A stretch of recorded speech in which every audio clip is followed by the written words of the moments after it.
ষষ্ঠ শ্রেণীর আরেকটা নতুন পর্বে তোমাদেরকে স্বাগতম। আজকে আমরা গত পর্বে যেটা করেছিলাম ৩-এর অর্ধেক অংশটা করতে পারছিলাম। গ নম্বরটা আমরা করব যে ৬ দিয়ে এই যে ২১৮৪, ১০৭৪ এবং ৭৮৩২ এটা কি নিঃশেষে বিভাজ্য কিনা প্রশ্ন করছে আমাকে। তাহলে এটা বিভাজ্য হচ্ছে কিনা এটা আমাকে বুঝতে হবে। তার আগে বুঝতে হবে ৬ দিয়ে কিভাবে বুঝবো যে এটা বিভাজ্য কিনা। এর আগে আমরা ২ থেকে ৫ পর্যন্ত কিভাবে বিভাজ্য হয় সেটা দেখেছিলাম। ২, ৩, ৪, ৫ এই চারটা আমরা দেখেছি। আজকে ৬ দ্বারা দেখব। দেখো, তাহলে ৬ দ্বারা বিভাজ্য বোঝার জন্য দেখো এটা খুবই সহজ। ৬ দ্বারা বিভাজ্য কিভাবে বিভাজ্য হবে? যদি কোনো সংখ্যা বিভাজ্য, যদি কোনো সংখ্যা ২ ও ৩ দ্বারা বিভাজ্য হয়। কত? ২ ও ৩। কন্ডিশন হচ্ছে দুইটা, ভালো করে খেয়াল করতে হবে। যদি কোনো সংখ্যা ২ এবং ৩ এই দুইটা দ্বারাই বিভাজ্য হয় তাহলে এটা ৬ দ্বারা বিভাজ্য হবে। মনে করো ২ দ্বারা বিভাজ্য হচ্ছে কিন্তু ৩ দ্বারা বিভাজ্য হচ্ছে না, তাহলে কিন্তু এটা বিভাজ্য হবে না। আমরা ২ এবং ৩-এর বিভাজ্য কি ক্রাইটেরিয়া দেখে এসেছি। যেমন যদি জোড় সংখ্যা হয় তাহলে ২ দ্বারা বিভাজ্য হয়ে যায়। আর জোড় সংখ্যা কোনগুলো? একক স্থানে ০, ২, ৪, ৬, ৮ থাকলে এটা বিভাজ্য হয়ে যায় ২ দ্বারা। আর ৩ কি? ৩ দ্বারা বিভাজ্য কীভাবে বুঝবো? ওই সংখ্যাগুলোকে কি করব? যোগ করব। যোগ করার পরে দেখব ৩ দ্বারা বিভাজ্য কি হচ্ছে কিনা। যোগফলটা, যদি যোগফলটা বিভাজ্য হয় তাহলে ৩ দ্বারা বিভাজ্য। যদি ২ এবং এই ৩ এই দুইটা দ্বারাই যদি বিভাজ্য হয় তাহলেই ৬ দ্বারা বিভাজ্য হবে। যদি একটা ২ দ্বারা বিভাজ্য হলো কিন্তু ৩ দ্বারা বিভাজ্য নয় তাহলে ৬ দ্বারা বিভাজ্য হবে না। আবার ২ দ্বারা বিভাজ্য নয় অথবা ৩ দ্বারা বিভাজ্য নয় তাহলে বিভাজ্য হবে না। দুইটাই ক্রাইটেরিয়া মানতে হবে। দুইটাই মানে ২ এবং ৩ দুইটা দ্বারা বিভাজ্য হলেই ৬ দ্বারা বিভাজ্য হবে। আচ্ছা, একটা উদাহরণ দিয়ে বোঝাই তোমাদেরকে, তাহলে সহজ হবে। মনে করো এখানে এটাই আছে যে ২১৮৪, এটা আমরা করবো এইভাবে। ২১৮৪, দেখো এখানে যে আমি দেখতেছি কি ৮৪ জোড় সংখ্যা ২ দ্বারা বিভাজ্য, তাহলে এই ক্রাইটেরিয়া মানে, এটা মানে, তাহলে ২ দ্বারা বিভাজ্য। তাহলে ৩ দ্বারা কি বিভাজ্য দেখি। দেখো আমাকে ২ যোগ ১ যোগ ৮ যোগ ৩ যোগ করতে হবে। যোগ করলে কত আসতেছে? ৩, ১১, ২ ১ ৩, ৮ ৮ ৩ কত হচ্ছে? ১১, ১১ ৮ 4 ৩ কত? আচ্ছা, এখানে তো ৩ না, এটা তো ৪, তাহলে কত হচ্ছে? ১৫। দেখো ৩ ৫ ১৫, ৩ দ্বারা বিভাজ্য, তার মানে এই সংখ্যাটা ৬ দ্বারাও বিভাজ্য হবে। বুঝতে পারছো? আশা করি বিষয়টা বুঝছো। যদি পরেরটা দেখি আমরা, পরেরটা যদি দেখো, পরে এটা যদি দেখো ৭ ৮ ৩ ২, দেখো যে ২ আছে মানে জোড় সংখ্যা, তার মানে ২ দ্বারা বিভাজ্য, ঠিক আছে। কিন্তু এখন যোগ করে দেখবো ৭ যোগ ৮ যোগ ৩ যোগ ২ কত হচ্ছে? ৮ ৭ ১৫, ১৫ আর ৩ ১৮, ১৮ আর ২ কত? ২০। দেখো ২০ ৩ দ্বারা বিভাজ্য নয়, তার মানে ২ দ্বারা বিভাজ্য ঠিক আছে কিন্তু ৩ দ্বারা এটা বিভাজ্য হচ্ছে না, তার মানে ৬ দ্বারা বিভাজ্য হবে না। বুঝতে পারছো? এটা হলো ৬ দ্বারা বিভাজ্যের নিয়ম। তাহলে আমরা দেখি এটা এখন সলিউশনে চলে আসি আমরা। তাহলে সলিউশন এটা কীভাবে করতে পারি? আমরা এভাবে লিখতে পারি যে এখানে ২১৮৪ সংখ্যাটির, আমি তো বুঝলাম যে ৬ দিয়ে কীভাবে নিঃশেষে বিভাজ্য হবে ৬ দ্বারা। তাহলে এখানে দেখবো একটা কি ২ দ্বারা বিভাজ্য হওয়া লাগবে, আবার ৩ দ্বারা হওয়া লাগবে। তাহলে ২১৮৪ সংখ্যাটির একক স্থানীয় অঙ্ক, দেখো একক স্থানীয় অঙ্ক, একক স্থানীয় অঙ্ক ৪। একক স্থানীয় অঙ্ক হলো কত? ৪, যা একটি জোড় সংখ্যা। যা একক স্থানীয় অঙ্ক কি ৪ কি জোড় সংখ্যা না? যা একটি কি জোড় সংখ্যা।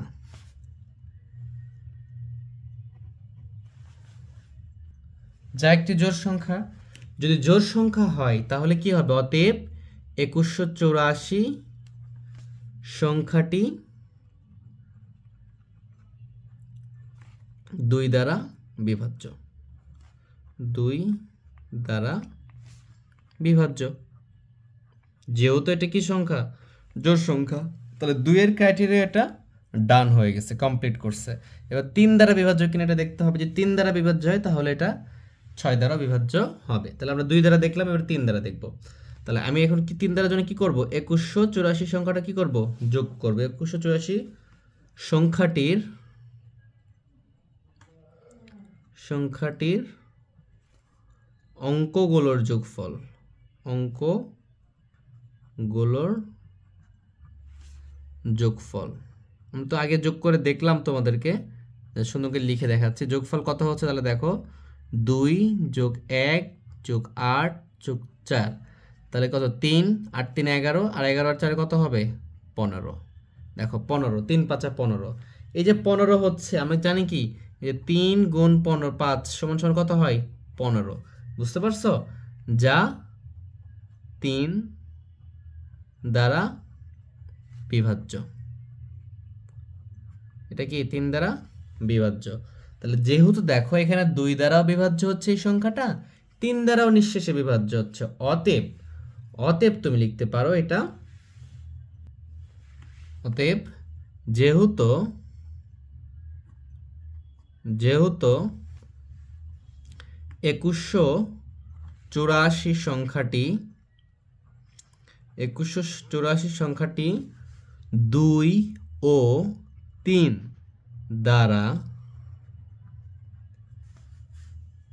নিঃশেষে বিভাজ্য, 2 ও 3 দ্বারা নিঃশেষে বিভাজ্য, সুতরাং 2184 সংখ্যাটি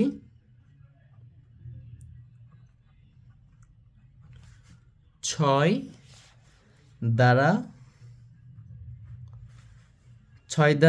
নিঃশেষে বিভাজ্য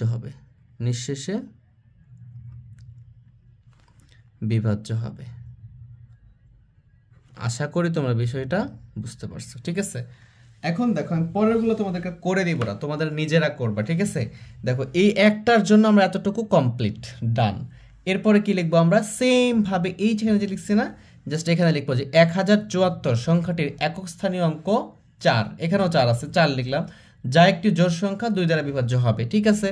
আবার লিখবো 2184 সংখ্যাটির অঙ্কগুলোর যোগফল যোগ করবো, তাহলে 1, এখানে 1 দিব, যোগ 0 যোগ 7 যোগ 4, তাহলে যোগ করবে কত হচ্ছে দেখো 8, 8 4 12, তাহলে 12 মানে কি 12কে 4 দ্বারা বিভাজ্য করা যায়, 3 দ্বারা বিভাজ্য হয়, যা এখানে লিখবো যা 3 দ্বারা বিভাজ্য। যেহেতু 1074 সংখ্যাটি 2 ও 3 দ্বারা নিঃশেষে বিভাজ্য, সুতরাং 2184 সংখ্যাটি 6 দ্বারা নিঃশেষে কি হবে? বিভাজ্য হবে। তোমরা এখানে ডট ডট ডট দিয়ে রাখলাম, এটা করবা তোমরা। এরপরে দেখো 7832, এই কথাটাও লিখবে এখানে যে 7832 সংখ্যাটির একক স্থানীয় অঙ্ক 2, একক স্থানীয় অঙ্ক কি 2, যা একটি জোড় সংখ্যা, যদি জোড় সংখ্যা হয় তাহলে এই যে সংখ্যাটি এটা 2 দ্বারা বিভাজ্য, এই ক্রাইটেরিয়া ডান, মানছে এটা।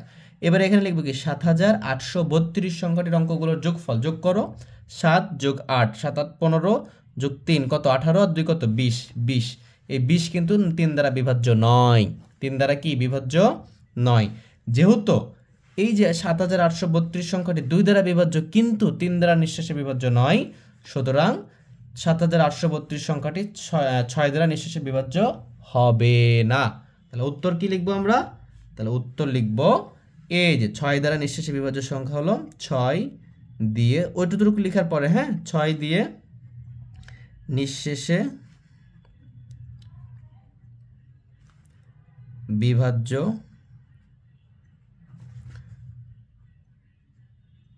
সংখ্যা হলো, যেহেতু এটা বিভাজ্য হয় না তাহলে লিখবো না, এই দুটো লিখবো। কোনটা 2184 এবং 10074, এটাই হচ্ছে আমাদের উত্তর। আশা করি বিষয়টা তোমরা বুঝতে পারছো। বাকি দুটো তোমরা লিখতে পারবা, হ্যাঁ, পরীক্ষাতে এত দিবে না, যে কোনো একটা দুটো দিবে, ঠিক আছে? আমরা পরেরটা দেখি, চলো। 3-এর গ নম্বর যে নিঃশেষে বিভাজ্য ছিল সেটা শেষে বলতেছে যে 9 দিয়ে এই সংখ্যাগুলো নিঃশেষে বিভাজ্য কিনা। তাহলে আমাকে 9-এর ক্রাইটেরিয়াটা জানতে হবে। 9-এর ক্রাইটেরিয়াটা খুবই সহজ, এটা 3-এর মতো। 3টা কি ছিল? এই যে অঙ্কগুলো ছিল, এই অঙ্কগুলোর যোগফল যদি ওই 3 দ্বারা নিঃশেষে বিভাজ্য হয় তাহলে ওটা কি হবে? ওই সংখ্যাটাও 3 দ্বারা নিঃশেষে বিভাজ্য হবে। 9টাও তাই, এদের যোগফল, এই যে অঙ্কগুলো থাকবে তাদের যোগফল যদি 9 দ্বারা ভাগ করে বিভাজ্য হয় তাহলে এটা বিভাজ্য হবে। উদাহরণস্বরূপ আমি তোমাদের দেখাই, মনে করে এখানে কত আছে, 5075 আছে না, মানে কি 5000 যোগ 0 যোগ 7 যোগ 5, এটা যোগ করলে কত হয়েছে দেখো, 7 5 12 আর 5 কত 17, এই যে 17 হয়েছে না, মানে কি 9 দ্বারা ভাগ নিঃশেষে বিভাজ্য হয়, 9 2 18 হয় না, তার মানে এই সংখ্যাটা 9 দ্বারা নিঃশেষে বিভাজ্য হবে না। যদি পরেরটা দেখো, পরেরটা যোগ করো, 1 যোগ 7 যোগ 3 যোগ 7, তাহলে 10, 17 আর 1 কত 18, তার মানে এটা নিঃশেষে দেখো 9 2 18, এটা নিঃশেষে বিভাজ্য হয়েছে, তার মানে এই সংখ্যাটা নিঃশেষে বিভাজ্য হবে, মানে এটাও 3-এর মতো, ঠিক আছে? আশা করি বিষয়টা তোমরা বুঝতে পারছো। তাহলে এটা সমাধান কিভাবে করব, চলো আমরা সমাধানে চলে যাই। সমাধান করবো এইভাবে যে লিখবো আমরা এখানে যে 5075 সংখ্যাটির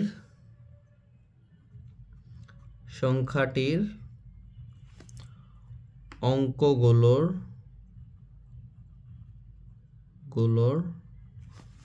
যোগফল, ঠিক আছে?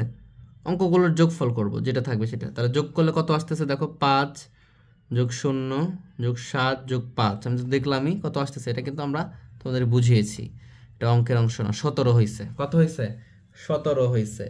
এই 17 লিখবে যে অতএব 17 যা 9 দ্বারা বিভাজ্য নয়। নিঃশেষে বিভাজ্য কি? 9। দেখো 9 দুগুণ 17 হয়, 9 দুগুণ তো 18, 9 কে 9, 3 নং 27, বিভাজ্য হচ্ছে না।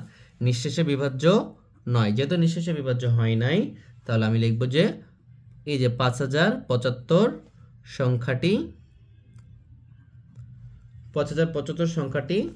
9 দ্বারা নিঃশেষে বিভাজ্য নয়। নিঃশেষে বিভাজ্য নয়। আশা করি বিষয়টা তোমরা বুঝতে পারছো। জাস্ট এটার জন্য শেষ। এরপরে কি করবো? ডোর এই যে তুমি এটা করবা, এখানে লিখবা যে 1737 অঙ্কগুলোর যোগফল করো। 1 যোগ 7 যোগ 3 যোগ 7, তাহলে কত আসতেছে? 10, 17 আর 1 কত? 18।